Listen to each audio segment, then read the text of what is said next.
boleh masak ke? Oh. Cubalah kan satu hari tu awak tanya soalan lain pula. Contoh, macam ni. Husband, lauk ni semua awak beli ke sayang? Cubalah semangat sikit saya nak jawab.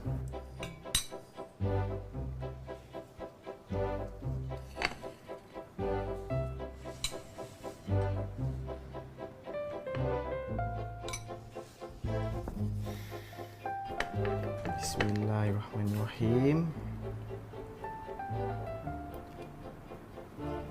Bismillah. Kaki I yang sakit, tangan I tak sakit. I boleh makan sendiri. Saya tahu kaki awak sakit. Tapi saya ni suami awak. Tak salah kot saya nak suapkan isteri saya.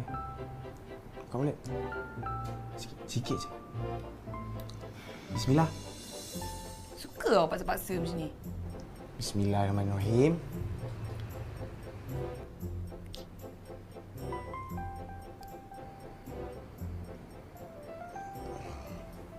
Tak susah pun nak buka mulut sebenarnya kan? Saja nak manjingkan saya.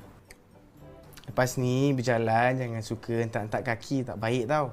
Kenapa menyesal sebab kena jaga I? Tak, saya sayang. Bertambah sayang kat awak. Bila saya sayang tu, saya tak naklah orang yang saya sayang tu sakit. Okay.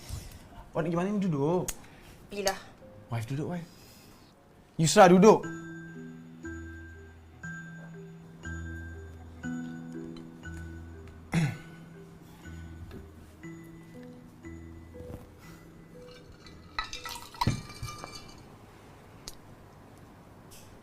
Minum sikit.